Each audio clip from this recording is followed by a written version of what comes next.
नमस्कार, आप देख रहे हैं चर्चा आज की, वो मंच जहां सवाल सीधे होते हैं, तेवर तीखे होते हैं और सच सामने लाया जाता है। यहाँ बात होती है जनहित की, यहाँ होती है जवाबदेही की मांग। मैं हूं आपके साथ साक्षी और अब वक्त है उस खबर का जिसने पूरे सिस्टम को कटघरे में खड़ा कर दिया है।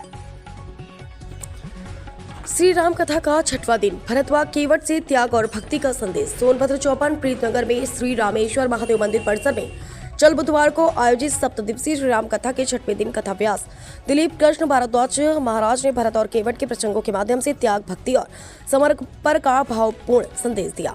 उन्होंने कहा कि भगवान राम और भरत ने संपत्ति का नहीं बल्कि विपत्ति का बंटवारा किया, यही सच्चे भाईचारे की मिसाल है।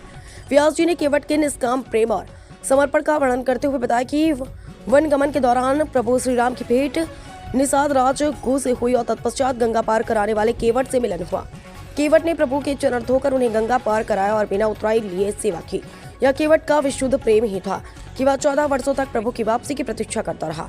कथा में केवट के पूर्व जन्म की कथा का भी उल्लेख हुआ, जहाँ वह क्षीर सागर में कछुआ था और नारायण की चरण सेवा की इच्छा रखता था। वर्तमान जन्म में लक्ष्मी, सीता और शेषनाग लक्ष्मण की उपस्थिति में केवट को प्रभु श्री राम की चरण सेवा का सौभाग्य मिला। केवट ने कहा कि उनकी और प्रभु की जाति एक है, अंतर केवल इतना है कि वह लोगों को गंगा पार कराता है और प्रभु जीवात्माओं को भवसागर पार कराते हैं। इस निष्काम भक्ति से केवट ने स्वयं अपने परिजनों, पितरों और आने वाली पीढ़ियों को भव सागर से पार कराया। कथा के दौरान यह प्रसंग भी आया कि केवट ने प्रभु के चरण धोए बिना उन्हें पार न कराने का आग्रह किया। अंततः प्रभु श्री राम को विवश होकर चरण धुलवाने पड़े, जिससे केवट को चरण स्पर्श का अवसर मिला और उसकी 7 पीढ़ियां तर गई। इसके साथ ही भरत के चित्रकूट से राम की चरण पादुका लेकर अयोध्या लौटने का मार्मिक प्रसंग सुनाया गया। भरत ने चरण पादुका को सिंहासन पर विराजमान कर प्रभु के लौटने से पूर्व ही रामराज की स्थापना की। कथा व्यास ने श्रोताओं से आह्वान किया कि जीवन में दूसरे के योगदान पर चिंतन करें। संचालन मनोज चौबे ने किया। इस मौके पर उपजिलाधिकारी ओबरा विवेक कुमार सिंह,